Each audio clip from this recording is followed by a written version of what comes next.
Ladies and gentlemen, welcome to the very first The Dark Horde Author Spotlight. And our special guest today is someone that if you have any interest in ancient aliens, if you've done any research on it, you've seen the shows, you've seen the shows on cable, you've wondered what this is all about. People are talking about it constantly. So guess what? We have someone here that's been doing some research and publishing books. And he is going to be our very first author spotlight for the Dark Horde. His name is Leon Bibi. He is the author of Adam Equals Alien. Leon is a historian and researcher of archaeology, human and ancient history, biology, Egyptology, and religious philosophy. And on top of that, ladies and gentlemen, Leon was also a guest on Coast to Coast with no one other than George Noory. And he's got a lot of things coming up that we're going to tell you about today, because you're going to want to keep this name on the back of your head, because next year is a big year for Leon. Leon, welcome aboard to UFO Buster Radio. Thanks, Manny. Thanks for having me. Listen, let me tell you, after I saw what's in your bio, I said, Leon's got to be on here. And thanks to good old Ronnie Dawson, we made that connection.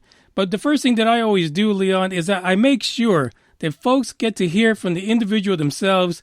You know, how did they get started in this? And ancient aliens, I would imagine, can be pretty complicated to get started on and write a book about it. And you've got 2 books under your belt. So why don't you let the people know, basically, how did you get started in this, Leon? Yeah, it's a very interesting story. I had 2 brothers. One passed away, but I had 2 brothers. My older brother told me one day in the early 1980s that he saw a massive UFO, triangular, 4 football fields long, silent, hovering over Highway 684. Manny, you know it, in Westchester. And he pulled over his car. He was driving. This was 1981-82. Pulled over his car. Several people were pointing to it. One of the guys on the shoulder, he said to one of the guys on the shoulder, "We're not alone. Obviously, we're not alone." And the guy nodded his head. There's no doubt about it that we're not alone. It turns out that UFO was the Hudson Valley Ufo, which was quite famous in the early 1980s. Triangular shaped, same as the Phoenix Lights. Triangular shaped, silent, 3 massive light from the bottom. Circular lights on the bottom. So he saw that, and I was a skeptic. I didn't believe him. And then about 6 years later, my younger brother, 2 years younger than me, was in East Hampton, in the Hamptons in New York, and he saw 5 burning, rotating UFOs over the Atlantic Ocean. And, I asked him, I said, were you drinking? Are you sure you saw this? He said, absolutely. These were UFOs. They were blinking in and out, changing color and spinning. And he said that they looked like 5 burning discs, like as if they were on fire. That is wild. Totally wild. Yeah. Crazy. So in my business, I was flying to China a lot. So I had these long flights. And during the flights, I started reading up about UFOs.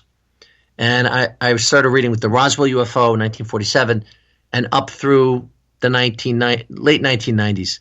And the more I read and the more documents that I got my hands on through Freedom of Information Act, the more I noticed, the government was crossing out all of the relevant data, important data, with black markers. And the information that they were using was just too tantalizing to be fake. They would reference a lot of times MJ-12, which is Majestic 12, a group of 12 scientists and people like Einsteins and Teslas who would get together and talk about UFOs. And they would reference certainly the NSA, and they would reference certain Air Force bases, Roswell being one of them, Wright-Patterson in Ohio. So anyway, this sort of, in my flights to China, I read up about it. And the UFOs led to pyramids. The pyramids led to Sumerian tablets. Sumerian tablets led me to Old Testament. And then it sort of came full circle.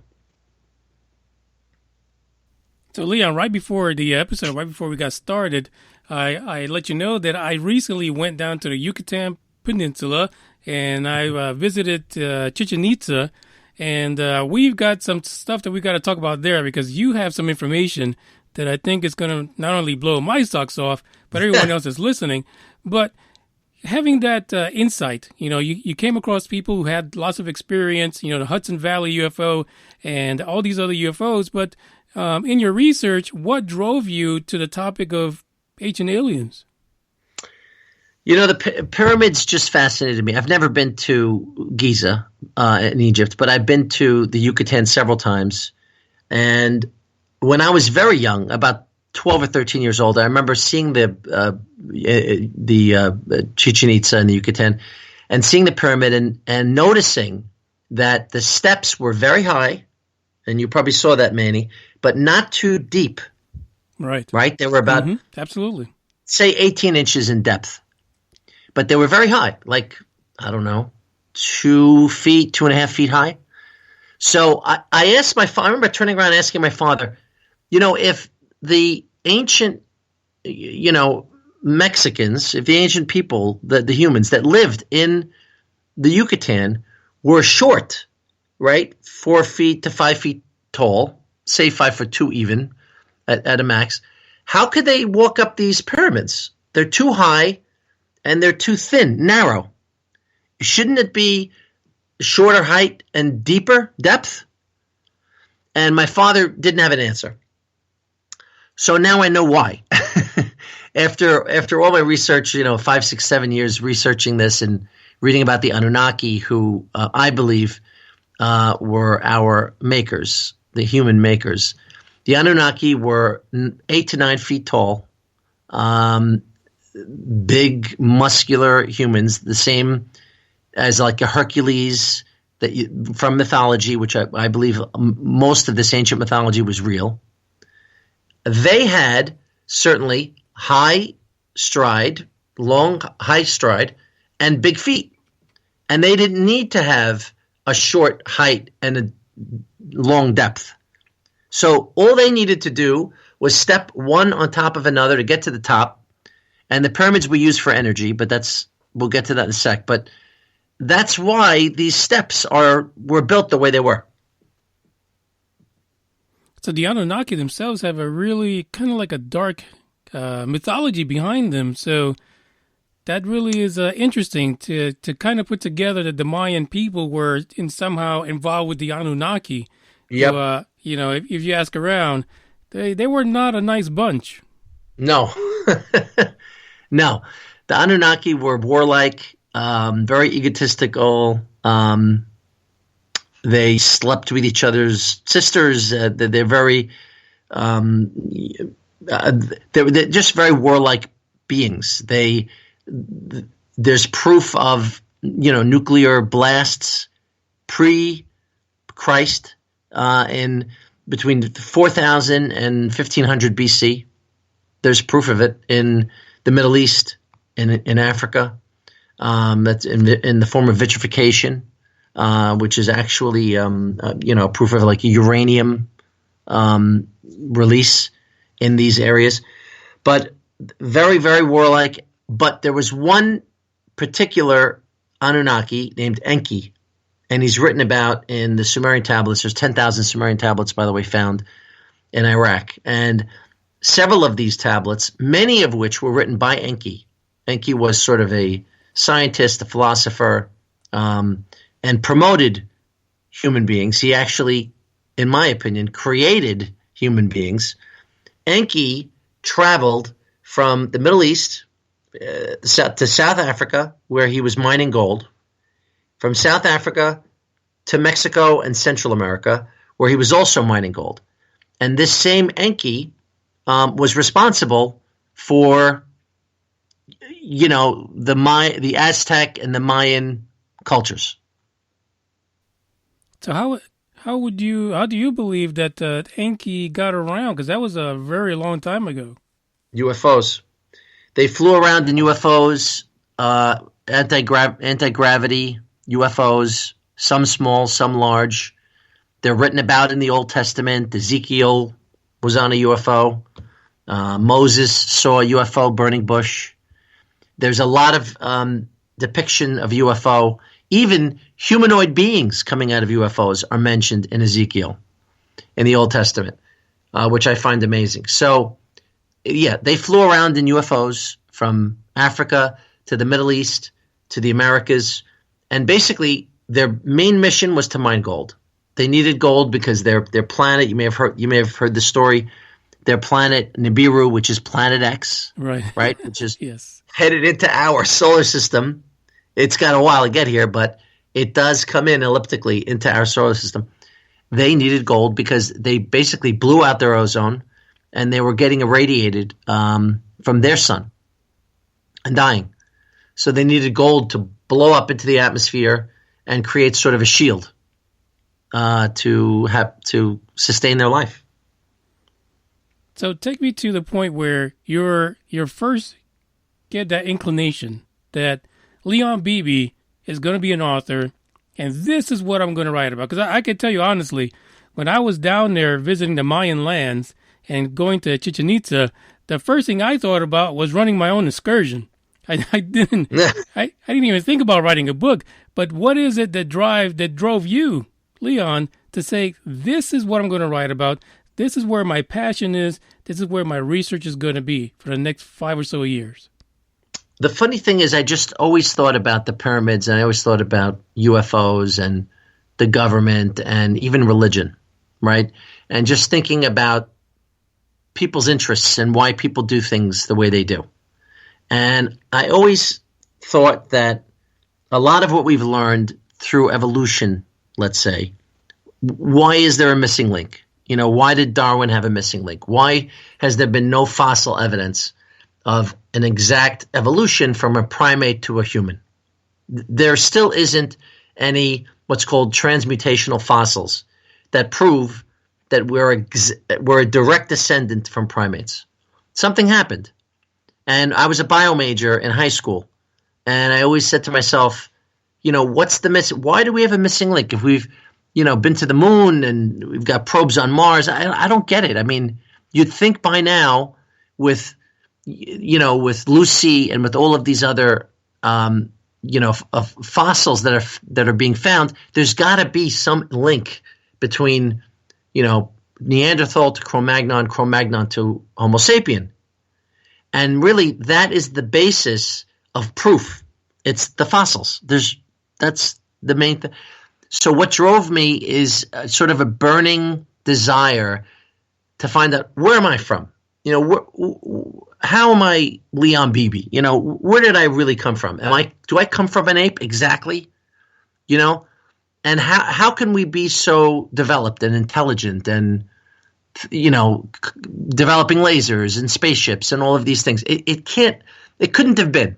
So I was looking at the sort of the progression and the intelligence, right, and the development of pre-humans, right, from the Neanderthals, the Cro-Magnons, to the Homo sapiens, to the Homo sapiens sapiens. And, you know, the Neanderthals 200,000 years ago to 30,000 years ago, they used copper tools, right? That was their form of, that's how they ate. That's how they killed the prey. They used copper tools. Cro-Magnons, 120,000 years ago to 35,000 years ago, pretty much the same thing. Copper tools.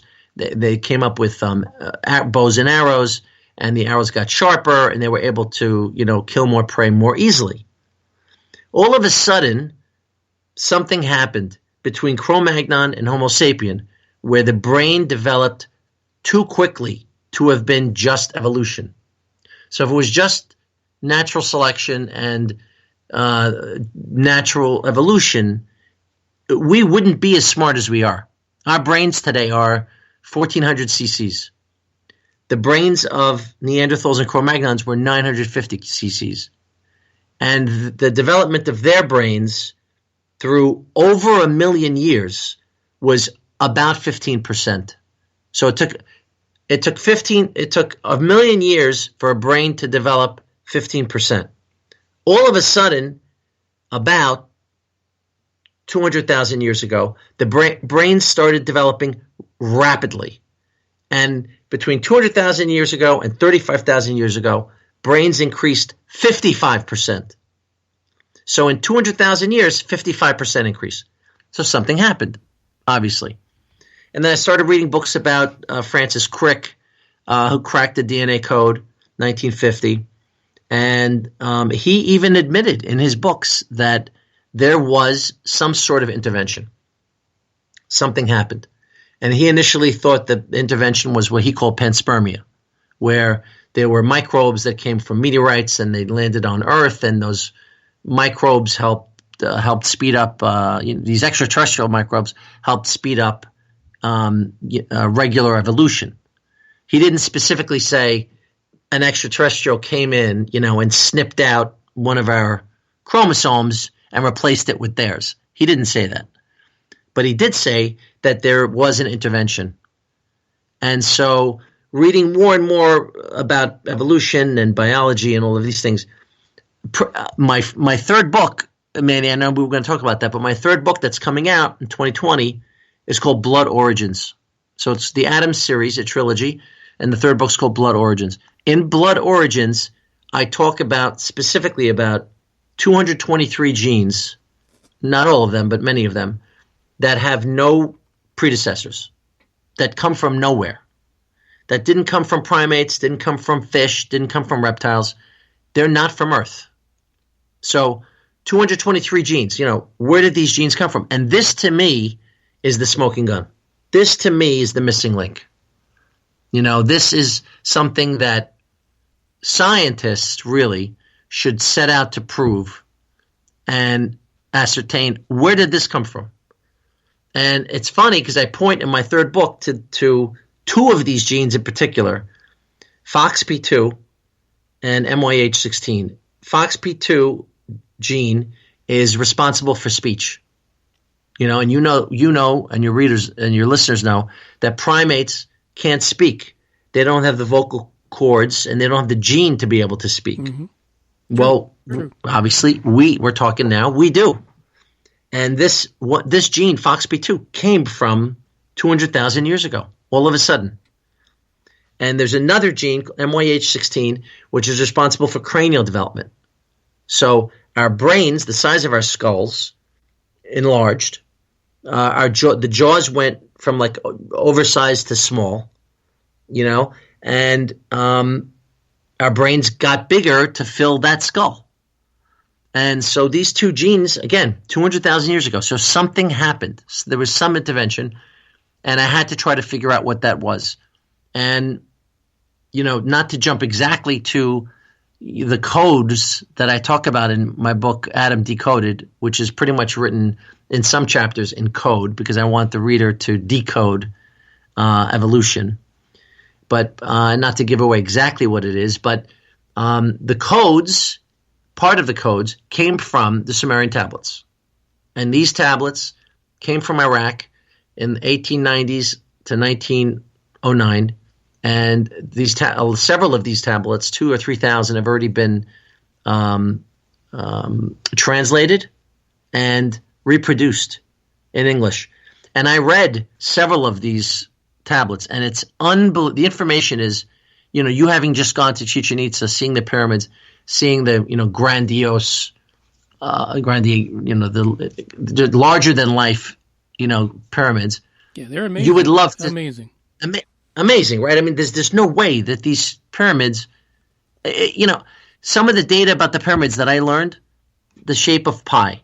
That pyramid that you saw in the Yucatan, it's the shape of pi.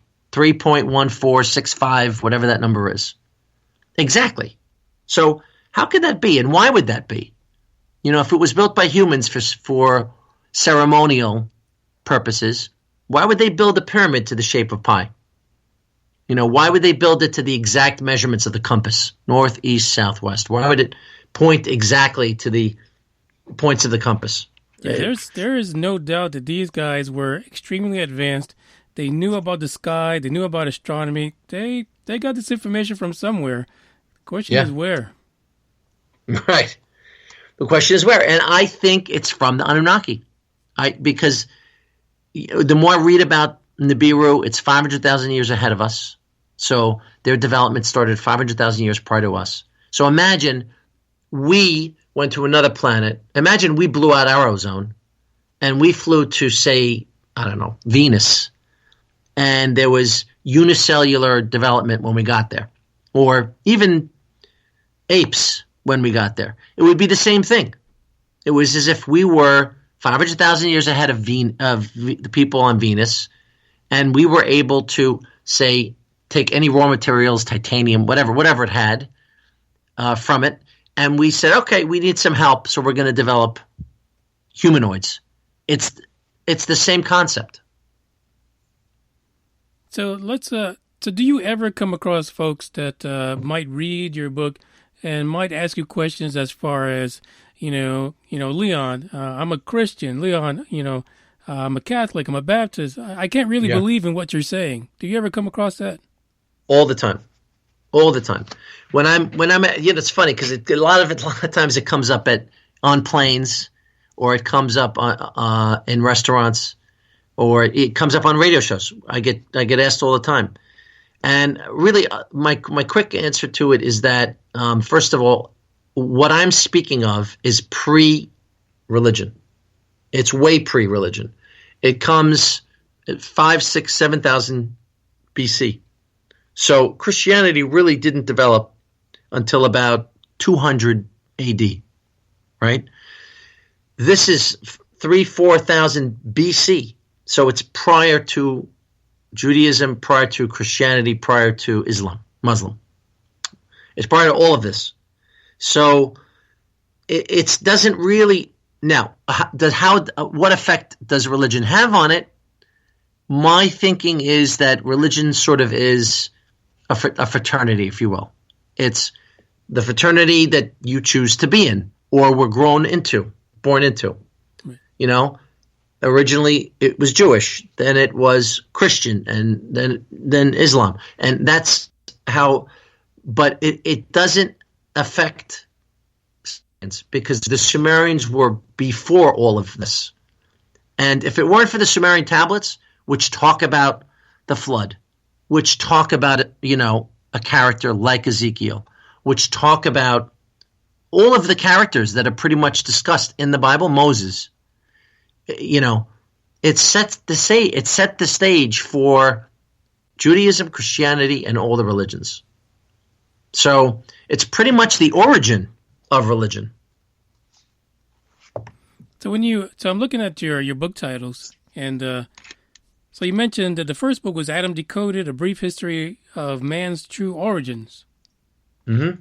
And then your second book, the title was Adam equals Alien: Unveiling the True Origins.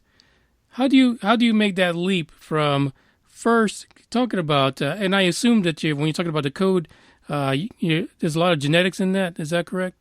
Yes. So the first book was Adam equals Alien in 2014. Oh, okay, I got it backwards. That's okay. And then the second book was Adam Decoded in 2018. Okay. Adam equals Alien talks about several different several different things. And so one chapter's on pyramids, one's on the moon, one's on UFOs, which I know you love to talk about. Another's on religion. So another's on the Sumerian tablets. Even one's on Tesla. So I talk about a lot of different things, and I provide a lot of information that's very interesting, and sometimes snippets of information, rather than sort of talking about a story or an origin. My second book, Adam Decoded, basically talks about the Sumerian tablets and the codes that are in the Sumerian tablets, and how the codes may be the answer or the rationale behind all of our questions. Where do we come from? Is there extraterrestrial life? Why are we here? Where are we going? What are we going to develop into? And why? What are the reasons for it? And so I think the Sumerian tablets are basically the foundation for human history.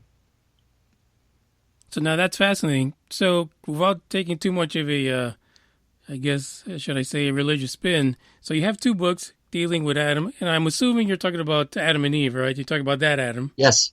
Yep. So, and I probably why you have a lot of people in religion that kind of have that negative feeling about it. But here's the thing. Who, in your perspective, without revealing what each book concludes, who was Adam? It's funny because I always thought the same as most other people thought, right? Adam was the first human, right, male, and then Eve came from his rib, and God basically had them in the Garden of Eden. Eve ate from the apple. The whole story, the same story that everybody knows. One thing that I never really understood was Cain and Abel. So Cain kills Abel.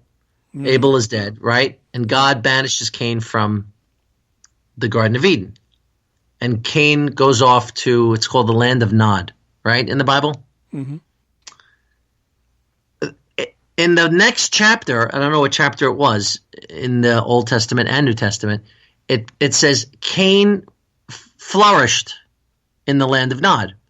And I always remember saying to my, Sunday school teacher, who did he flourish with? You got Eve in the Garden of Eden. You have Cain in the land of Nod. Who's he flourishing with? I don't get it. Probably missing a lot of ribs. Exactly. I didn't get that. This didn't make any sense to me.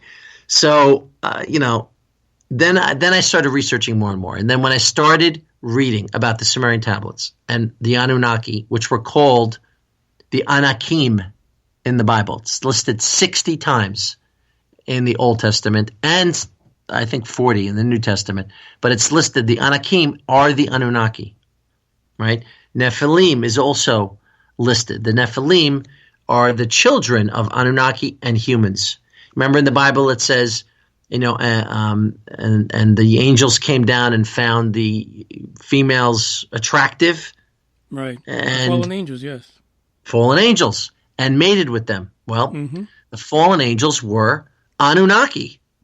And the Anunnaki came down in UFOs and found the females who they developed, and they were able to, procreate, and procreated with the females. And giants were born, it says in the Bible.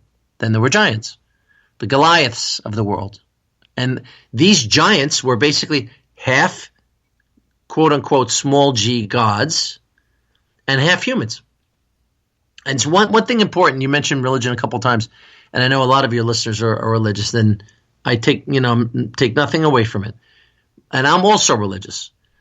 I sort of present my argument as big G, little g.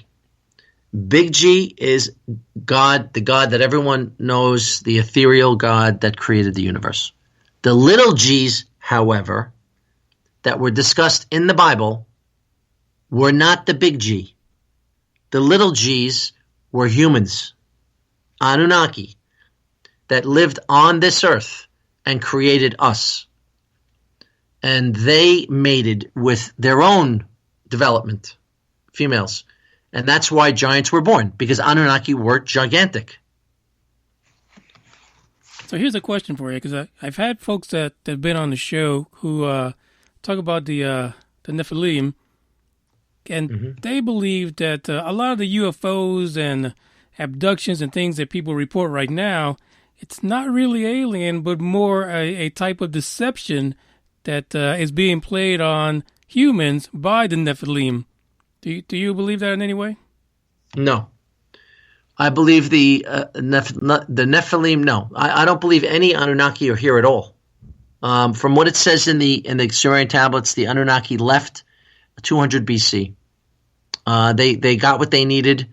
They nuked part of the Middle East. They had a huge war, which is talked about in a lot of the Vedic texts, the Indian texts. The flying ships and nuking each other and devastation. Sodom and Gomorrah was that war. So they had a huge war. They got their gold, which is the reason why gold is so, of high economic status today.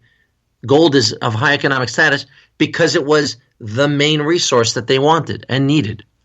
So they took the gold. They put them up from the small ships onto their motherships, and they went back to Nibiru with the gold. So they left at 200 BC. So I don't believe the abductions are the Nephilim. I do believe the abductions have been happening for at least 100 years. And I do believe, have you heard about the Grenada Treaty? Yes. Right, with Eisenhower. Mm-hmm. So I do believe that the Greys, gray aliens, have been abducting humans now for 100 years, and for the sole purpose of blood, of DNA, of basically using our DNA, because our DNA is very rich, and our DNA can produce what's called a soul, which is what they don't have. The Greys actually refer to us as containers, because we contain a soul. And the soul is basically, when we die, recreated in another human. And besides being moral and ethical, which most humans are, we have this soul. And this soul is to the Greys and to other extraterrestrials, a pretty valuable thing. And they don't have it. And so I think that's one of the reasons why they're abducting us and creating hybrid human/aliens in their ships and trying to develop a new sort of culture. I've also read that they can't reproduce anymore, that they are basically the clones of each other, and they're trying to figure out a way to how to reproduce now using our DNA. And that's fascinating because, people, I guess, in all walks of life who believe in a soul actually refer to the human body as a vessel. There you go. It kind of jives with each other. Yeah, no, that's a very good point. I could totally see that. And you mentioned vessel. It makes me think of so many things. In the Old Testament, the Israelites refer to their God as Hashem, right? In the Old Testament. Not just, it's God in the New Testament, but in Hebrew it's Hashem, right? And Hashem in Sumerian means man of the rocket. So the Hebrew What did they know? Yeah. Yeah. So Hashem, the Jewish God, was the man of the rocket, which I find so interesting. And then vessel, you mentioned vessel. Vessel also makes me think of Noah's Ark, right, which I think piques everybody's interest, right? Everybody's so interested in Noah's Ark. And I've seen the pictures on Mount Ararat in Turkey, where they're taking pictures from drones, and they think that they found Noah's Ark, which is fascinating. If they did, it's fascinating because it supposedly did land on Mount Ararat. And I think it's 2700 BC, something like that. But when you mention vessel, it makes me think of Noah's Ark. And some people say that Noah's Ark, some scholars think that Noah's Ark wasn't an actual boat, but it was a submersible, like a submarine. Like a submarine. Yeah. Now that's fascinating. I've never heard that one before. Yeah. And that the vessel was able to sustain life. And I don't believe, besides humans being in this vessel, I do not believe that animals were on the vessel. I believe DNA was on the vessel, not animals. So when we read, two of every animal, male and female, it's impossible to get two of every animal on a wooden ark. It's just not happening. I mean, how many could you get on there? Right. 100, maybe, So I believe it was DNA. I believe it was like a lab almost for animals and plants and all sorts of life was sustained. And I also believe that it was many. It's talked about in almost every culture on earth, from Christianity to Judaism to Hindu to every culture talks about a flood. And, even scientists admit, that there was a slip of an ice sheet in Antarctica, which caused a huge tidal wave. So, yeah, so I just think, everything sort of fits together, I guess you'd say. Yeah, there's definitely an underlying interconnection to all these things, all these stories, from religion to all, things that deal with aliens and ETs and all these things. There's some kind of connection there somewhere. So you got book number 3 that's coming out. So we've been through this. And what I like about your books is that you have that genetic aspect in it. Talking about genetics, kind of explaining people what are these aspects of the genetics that kind of can build that argument towards aliens and UFOs and things like that. And the fact that possibly we had ancient aliens around as well. So you got your first 2 books under your belt. And then number 3 is coming around the corner next year. But there's something else happening next year also that you're are going to be a part of. Yeah, so I'm very happy to announce I'll be on the History Channel on television next year on Ancient Aliens. I'm very excited. That's going to happen August, September. It's almost a year from now. It's going to be their 14th or 15th season on television. And so, so I'll be on Ancient Aliens. It's probably going to be talking about either Anunnaki or evolution.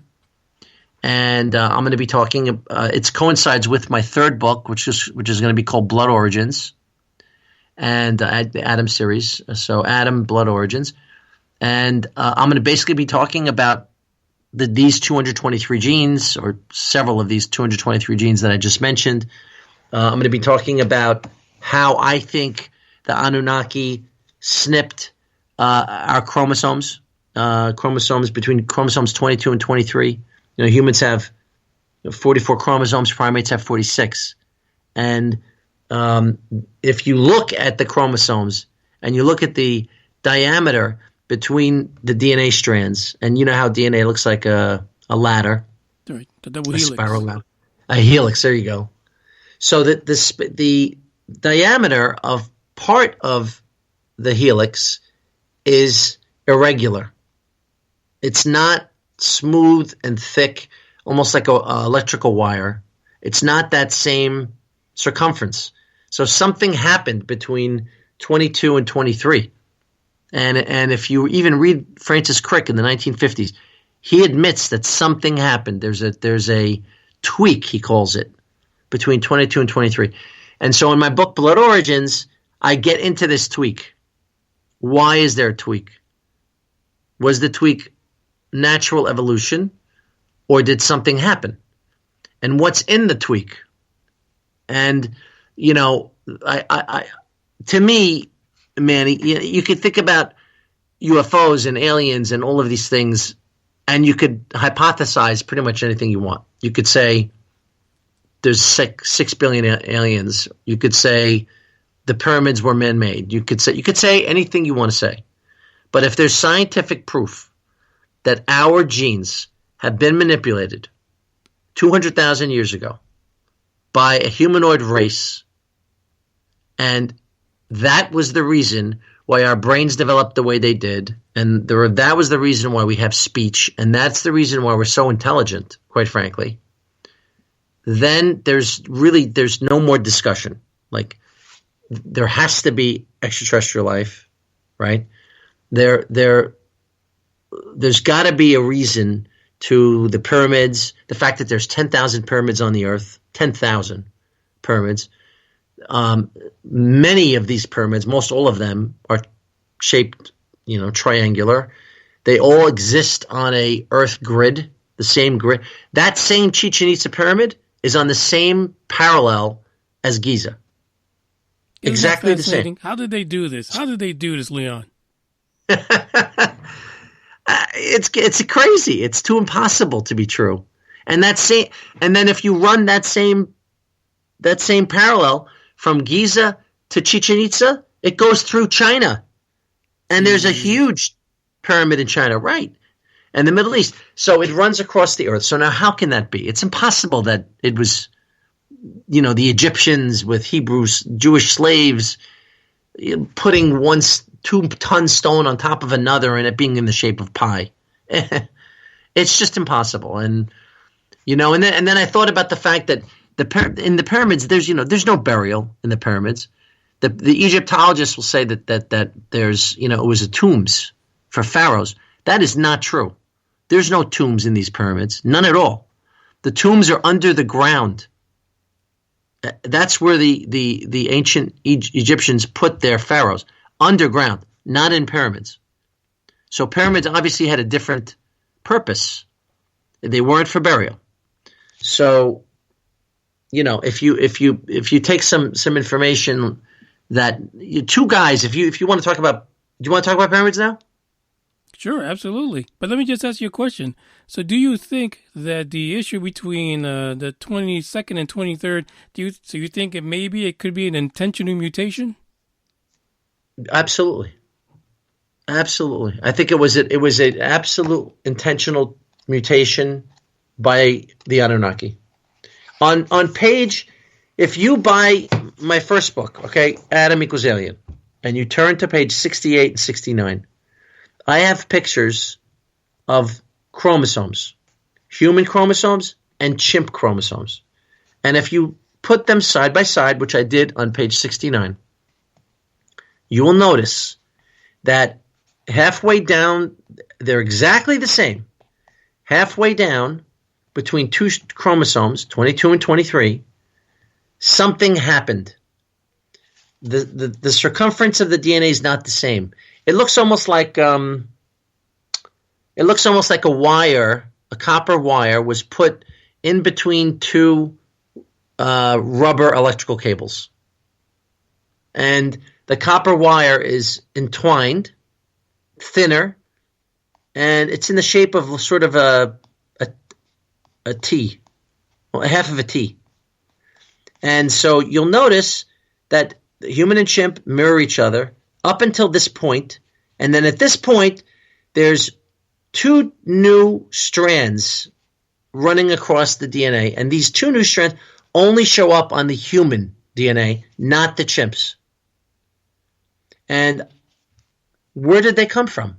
If this were natural evolution and we evolved directly from a chimp, there wouldn't be this irregularity. It would be the same as what's on from 1 through 22, the same, except maybe some slight difference in the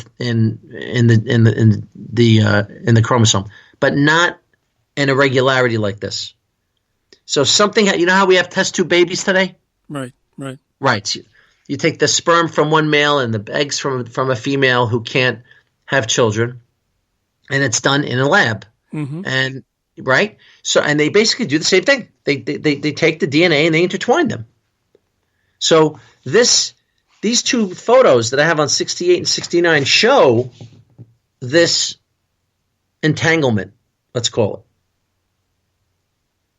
between the two. And if this fusion were true, and if this fusion happened as a result of the Anunnaki taking primate DNA and taking their own DNA, and that's the key, taking their own DNA and a primate's DNA and intertwining them too.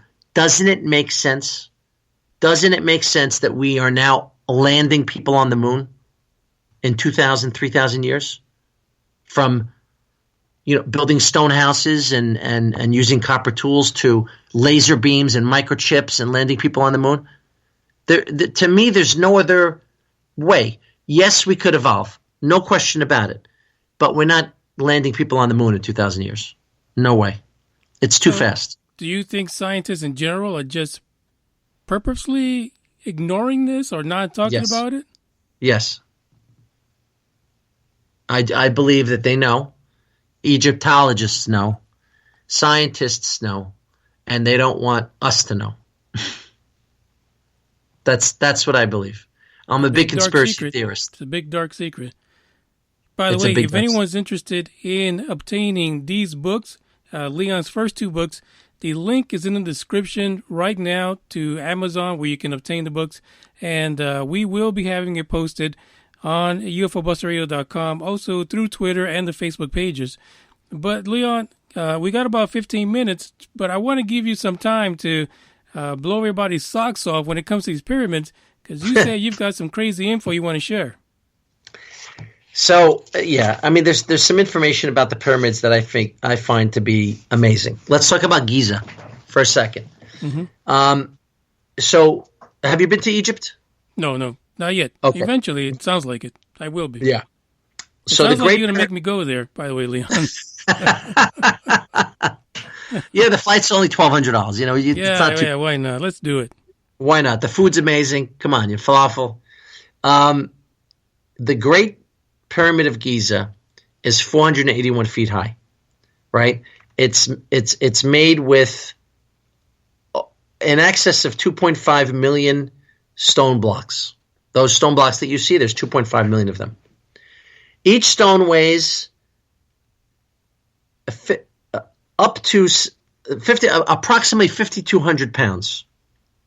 And if you total all of the stone blocks, the total weight is 6 million tons of weight, the weight of 60 aircraft carriers. The stones that were used to build the pyramids did not originate in Giza. These form of limestone originated on the other side of the Nile, 600 miles away. So even if you did have big, massive boats in Egypt in 2000 to 3000 BC, they're not traveling 600 miles to take these stones to put in Giza. It's not logical. So there must have been a reason to use these stones from this quarry 600 miles away. They were white limestone blocks, and the reason why they were used is that they were basically almost used like Lego blocks, easy to put one on top of another, right? And the foundation could literally flex with earthquakes, anything hot or cold. It would expand and or contract so as to move with the earth. It wouldn't be stiff, so that if you did have an earthquake or a hurricane, some climactic change happens, the pyramid's not falling over. It's literally moving with the earth. Some facts about the pyramids that I mentioned in my book. The three pyramids of Giza, there's a small little one, a medium-sized one, and then the large one. If you look at the three aerially from the sky, the large and the medium are at a 45-degree angle from each other, but the small one is a little bit to the right and north of the first two. And some people say, why did they do this? If it was so perfect, why wouldn't it be exactly in a 45-degree angle? Well, there was a very famous Egyptologist that I met on one of the UFO conferences who wrote a book about this. And he basically says that if the pyramids were built in 10,500 BC, which he believes they were, right, 8,000 years prior to when Egyptologists say they were built, in the age of Leo, right, the age of Leo, the three stars of Orion's belt match up exactly in proportion to these three pyramids of Giza. So the belt of Orion, the Hercules belt that you see up in the sky, would have been in 10,500 BC, literally right over the three Giza pyramids in the same formation.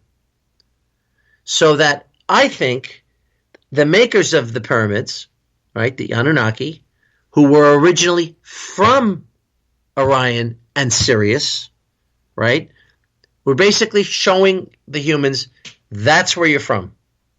That those three stars are the origin of Earth. Like, this is where we're from, and we're commemorating it now with these pyramids.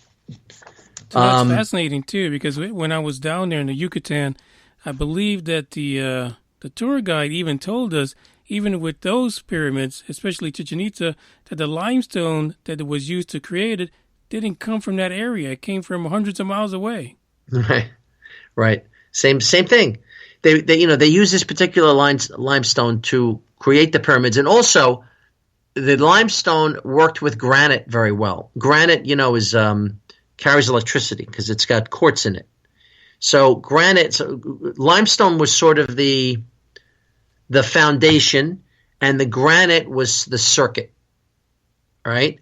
And so the purpose of the pyramids, in my opinion, was for electrical energy to power the UFOs, electrical energy to power their drills, and there's proof of drilling holes in Giza, exact laser holes. I have pictures of them in book 2, in Adam Decoded, where these holes are impossible to have been made by copper tools. Impossible. They actually have marks, laser marks, inside of the granite and the limestone. That looks almost like a screwdriver mark inside. So, there's no way that they were made by copper tools.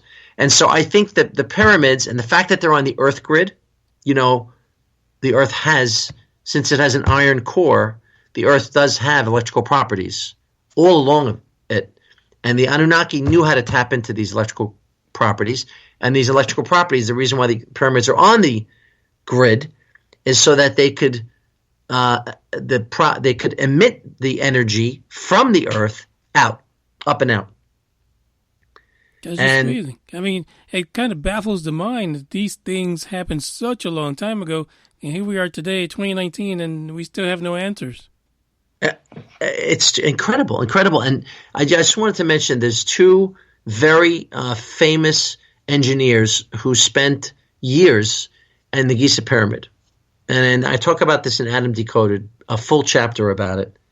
And I refer to the pyramids as ancient machinery, right? Pyramids as machines. And, besides the tool marks that you see on limestone blocks that are around the Giza pyramids, you see saw marks as if a giant saw went right through that limestone. You see laser marks, which I just talked about, lathe marks, all these marks on the stone, which could not have been made by copper tools. But these 2 engineers, one was named Christopher Dunn, and the other's name is John Cadman. And these two engineers came up with 2 different hypotheses about what the pyramids were for, and specifically about the Giza pyramid. So they went to, they have different chambers inside the pyramids, right? You the king's chamber, the queen's chamber, inside the pyramids. And a lot of people have been inside these chambers and have noticed they feel funny in them. If they clap, the clap doesn't sound like a normal echo from a clap. There's like acoustical properties inside of these chambers. And also, if you noticed, the chambers sort of lead one into another through almost like a piping system. And then they have escape valves on the left and the right sides of the pyramid, almost like a power plant would create energy at the base through different receptacles, and then emit their gas outside of these holes. So anyway, so Christopher Dunn, who's an electrical engineer from Chicago, spent a lot of time in the king's and queen's chambers, and his theory was that the pyramids used piezoelectricity, which is electricity that emitted through and was emitted through granite, right? The quartz from granite.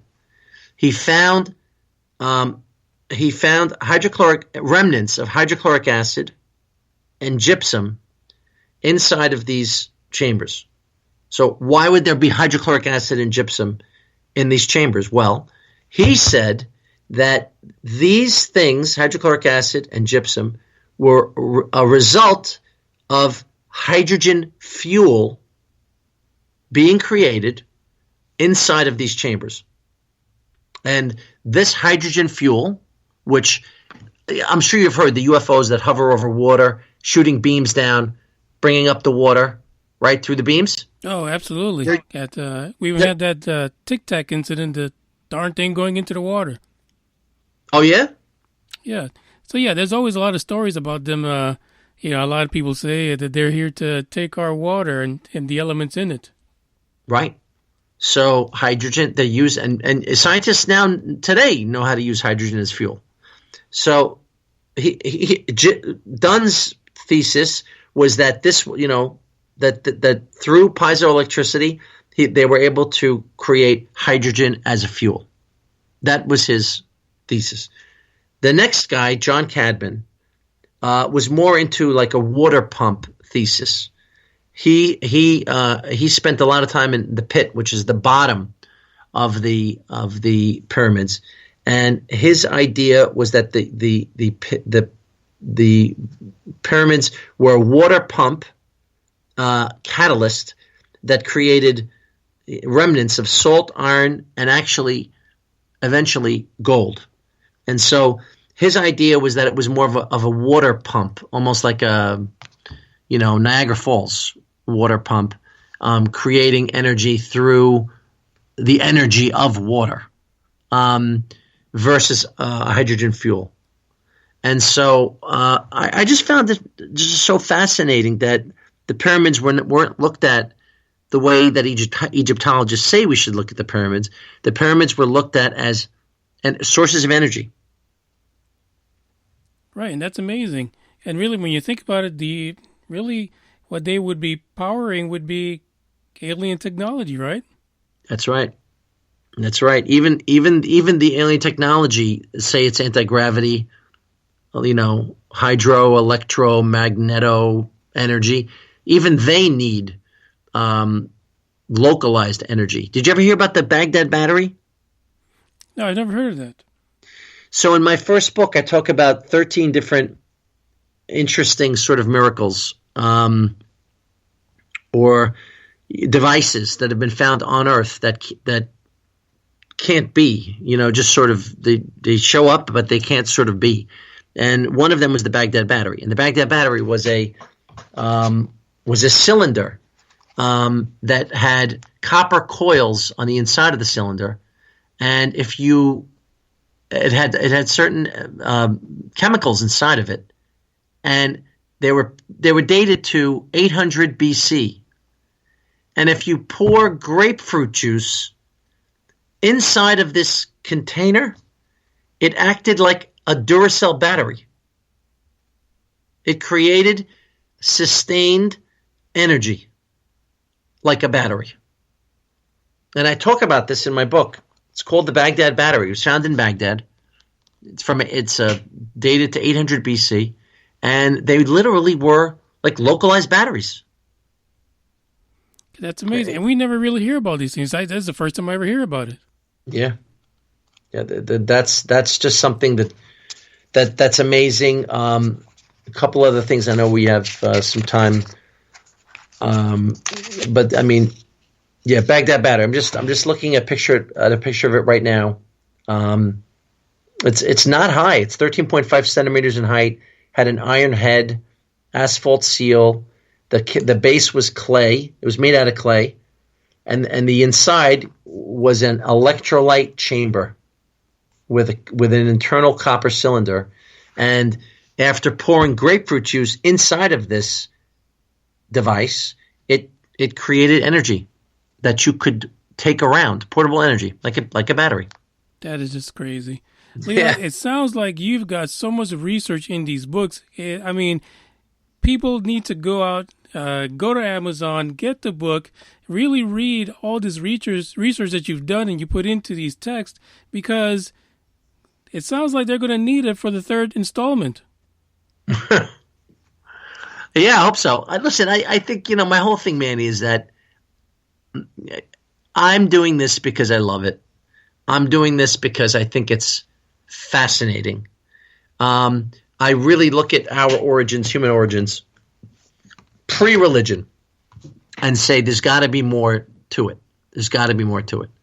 And, I've always wanted to try to figure out what that was. I just find it fascinating. And I hope the people that are listening now also find it fascinating. And if you're an open-minded, skeptical thinker, inquisitive thinker, I should say, you should really push back on what you've learned, because a lot of what you've learned doesn't make any sense and can't be true. And the truth is, everyone should be somewhat skeptical, because really being skeptical is what leads you to research the answers, whether or not what you're hearing is true or factual. Mm-hmm. So, Leon, the last few minutes of the podcast episode, I thank you for being here. But in the last few minutes, anything you want to tell the folks as far as where they can find you, where you're going to be at in the future, and if they can contact you, where can they reach you? Yeah, thanks. First of all, again, thanks for having me, Manny. You're a pleasure to talk to, and I'm happy that we share that same childlike, inquisitive thinking and creative imagination about the pyramids in Mexico. But you can find my books on Amazon. Adam Equals Alien, which came out in 2014 with a very interesting cover. Go check out my cover. The cover is and a sort of a creative Adam and Eve in clay, but with a little twist to it. And then 2018, Adam Decoded, which uses code in some of the chapters. So for those of you that like puzzles, chess, logic problems, you will love this book because it's almost like a puzzle, chapter after chapter. And actually, I have Sumerian letters in each chapter. And if you figure out what these Sumerian letters are, because I'll use a Sumerian letter before an English word. So say I want to write Manny, right? I'll use an M from a Sumerian tablet, an M, and I'll put A-N-N-Y, right? So you'll realize M that's an M. At the end of the book, the last page is my thesis. So if you take all of the letters throughout the chapters, you can translate into English my thesis, which is a secret. Yeah, it sounds like a mystery. We all love a good mystery on this podcast. Yeah, I think you'll enjoy it. I really do, and hopefully, you can write a book, or some of your listeners can write a book about their thinking about and then how they perceive UFOs, extraterrestrials, and where they think we really came from. Totally fascinating. I love your take on the topic of ancient aliens. I love the fact that you throw in the DNA aspect into it and that you've done so much research to put these books together. Leon, I thank you so much for joining us today. Hopefully we'll get you here in the future before you get on Ancient Aliens and become a big superstar. We'll have you back here to talk to us. Manny, thanks again. I really appreciate it. And best of luck with everything you do, your podcasts and your narrative. And it's been a pleasure. Thank you, Leon. Ladies and gentlemen, don't forget the links are in the description to Leon's books. Go ahead and check him out. And listen, you can find him on the internet. He's all over the place. You'll find him next year on Ancient Aliens. Keep an ear out for him because Leon's books, his theories, and his take on this topic are going to be out there in the public eye for everyone to get into, to understand, and to basically share your thoughts with him because he's really open to that conversation. But I thank everyone for listening. This is UFO Buster Radio. This has been the very first author spotlight for the Dark Horde LLC. And I thank you guys for joining us today. Ciao.